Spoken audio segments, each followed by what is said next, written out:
Il se tient en la loge de Kisantu une commission paritaire entre le gouvernement et les banques syndicales sur l'évaluation de l'addendum de l'accord de Biboua signé à la loge pour une rentrée scolaire 2022-2023 apaisée.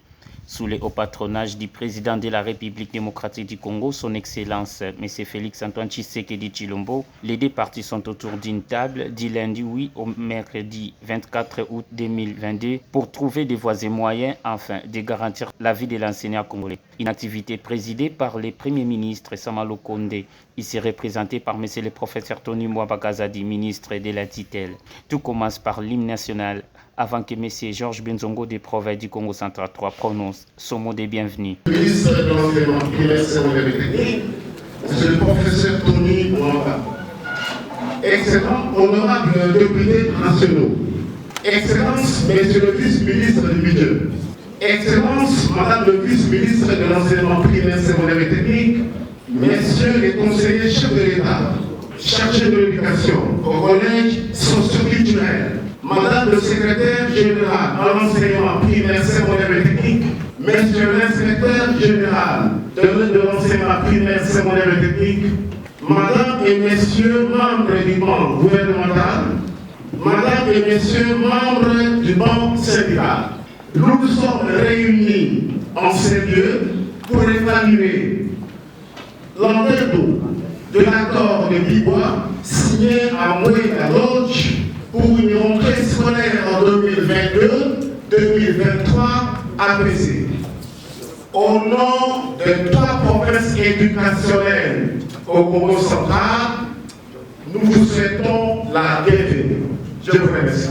Du côté du banc syndical, M. Godé Matondo appelle les participants au patriotisme, surtout que le focus soit sur l'essentiel pour enfin se trouver une solution à la veille de la rentrée scolaire prochaine.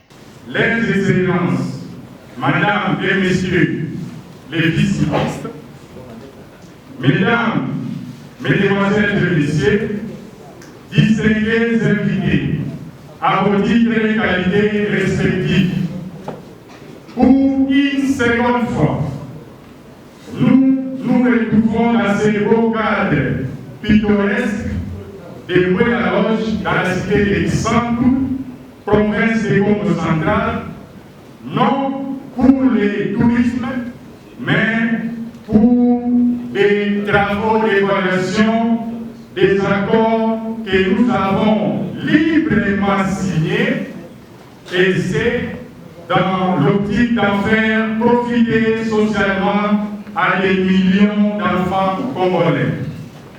Je me sens donc erré, au nom de l'intersyndicale des syndicats des enseignants de l'EPST, de prendre la parole à cet effet. Excellences, Messieurs les ministres, Mesdames et Messieurs, valoriser la profession enseignante, améliorer la qualité des apprentissages sont là des aspects incontournables de l'engagement politique du président de la République, son Excellence, M. Félix-Antoine Tshisekedi Tshilombo, chef de l'État, engagement inscrit d'ailleurs dans son programme d'action quinquennale et matérialisé par le gouvernement de la République à travers la politique de la gratuité de l'enseignement primaire mise en œuvre. L'on doit se rappeler qu'en novembre, au terme des assises de Mouéna Lodge, les deux partis, je cite, banque syndicale et les banques gouvernementales, s'étaient convenus de mettre en place une commission de suivi et d'évaluation conformément aux dispositions de l'article 7, alinéa D. C'est dans cet ordre d'idée que nous nous retrouvons à nouveau ici. Il sera plus question d'évaluer les niveaux d'exécution, d'aplanir les divergences sur le point inexécuté jusque-là. En fait, quel est le chemin parcouru? Qu'est-ce qui a été fait? Qu'est-ce qui ne l'a pas été? Et pourquoi? Quelles ont été les forces et les faiblesses? Et de là, entrevoir d'autres approches allant dans dans le sens d'atteindre les objectifs assignés. Ceci pour un accompagnement et une réussite sans faille de la mesure portant gratuité de l'enseignement primaire dans notre pays. Tels sont donc les exercices auxquels les participants venus tant de Kinshasa et de l'arrière-pays vont se livrer. Telle est la piste que nous devons suivre dans cette commission paritaire de Boué-la-Bisse. Au lieu de nous attaquer mutuellement, nous devons attaquer conjointement les problèmes. Nous devons transformer un affrontement en un exercice de réflexion commune pour un partenariat constructif, équitable et gagnant-gagnant. Pour résoudre les problèmes ensemble, on s'attache aux intérêts et non aux positions. On le sait tous que la mise en œuvre de la gratuité de l'enseignement primaire a connu quelques difficultés en son début, occasionnant parfois des mouvements de grève et privant ainsi les élèves de leurs droits les plus fondamentaux, l'éducation.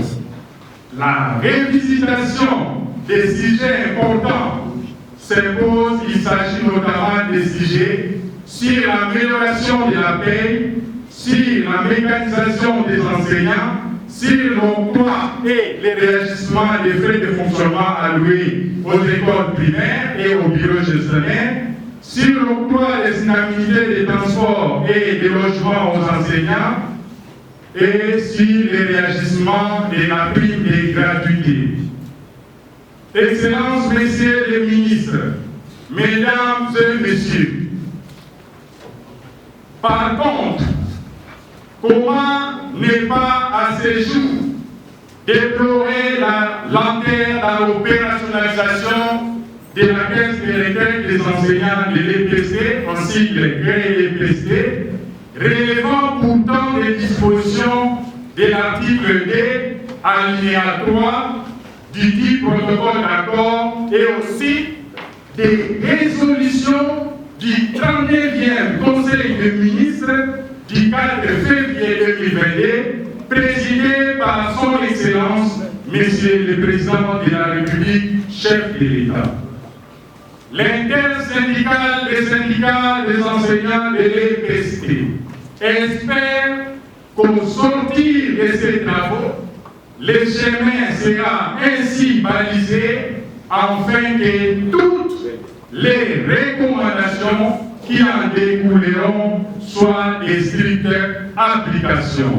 Je vous remercie. Prenant la parole à son tour, au nom du chef du gouvernement, les gardes de la gratuité, messieurs, le professeur Tony Mwabagazadi, ministre de l'enseignement primaire, secondaire et technique, a commencé son allocution en rendant les vifs hommages au président de la République démocratique du Congo et reconnaît les efforts fournis par les élus du peuple et les députés nationaux pour leur accompagnement dans cette lutte, les partenaires éducatifs pour l'atterrissage réussi de l'année scolaire précédente, tout en invitant les participants à son tour d'avoir comme objectif la vie de l'enseignant. Députés nationaux, chers collègues membres du gouvernement, Madame la secrétaire générale de l'EPST, Monsieur l'inspecteur général de l'EPST, Mesdames et Messieurs, en vos titres et qualités respectifs, je vous salue et vous souhaite la bienvenue dans ce beau cadre habituel de Boué-la-Loge.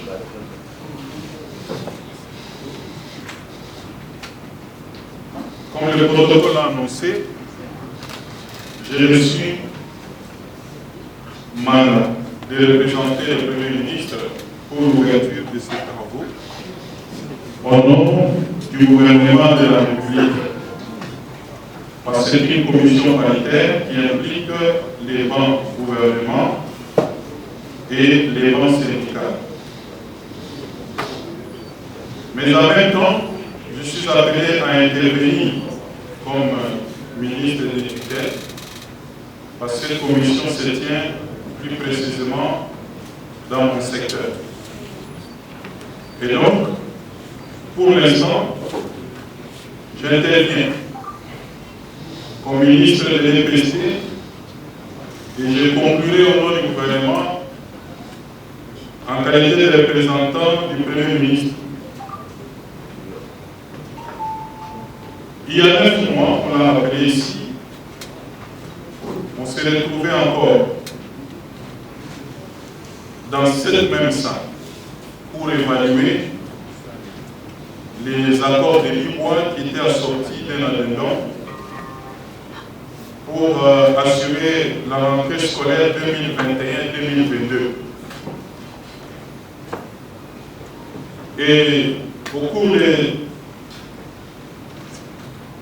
assises qui ont précédé et qui ont été sanctionnées par la signature de ce protocole d'accord-là, des engagements avaient été pris de part et d'autre. Je vais dire entre le gouvernement et les membres syndicaux. Ceci implique qu'il y a une seule parole pour le bon gouvernement et les banques syndicales, dans sa pluridimensionnalité, est aussi relayée par une seule parole. La rentrée scolaire 2021-2022, qui a pris fin il n'y a pas longtemps, grâce effectivement à la mise en œuvre des engagements qui avaient été pris par les deux parties. Et dans quelques mois, l'année scolaire 2022-2023 est appelée à s'ouvrir. Il est donc temps de pouvoir nous retrouver, et nous y sommes, pour essayer d'évaluer les engagements du gouvernement vis-à-vis de nos partenaires en vue d'assurer une rentrée effective et apaisée.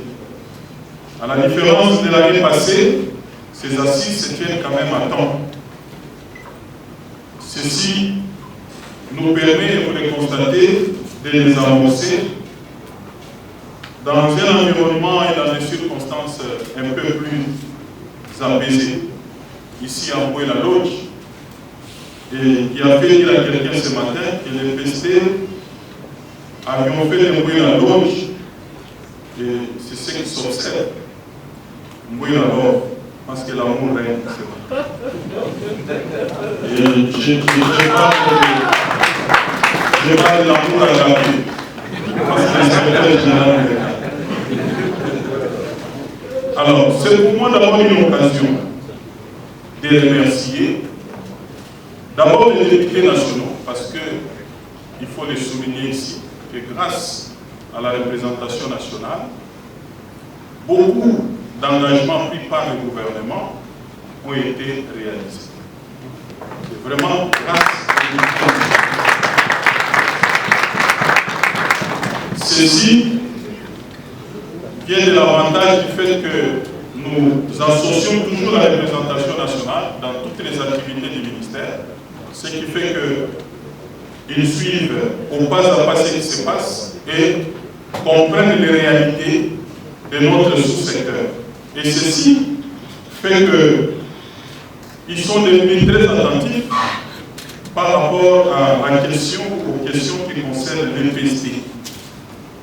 Voilà pourquoi ce matin, on a préféré qu'ils soient également là. Parce qu'au moment où j'ai dit ces petits mots, vont s'ouvrir également les travaux de la conférence budgétaire 2020. Donc ça tombe à point nommé, parce que beaucoup de nos préoccupations devront être intégrées également. Parce qu'il faut les souligner. À l'EPST, on ne paye pas. Il y a tout un ministère pour les budgets des finances qui font les restes. Ici, on se limite à évaluer nos besoins prioritaires et on essaie de les intégrer. Parce que depuis un moment, et on a, grâce à la communication évidemment, on a évité ce qu'on a vécu en termes de spectacles décevants. À chaque fois qu'il y a un problème, un retard de paiement, quoi que ce soit, surtout lié à l'effectivité de la paix, ce sont les élèves qui sont sanctionnés par décret.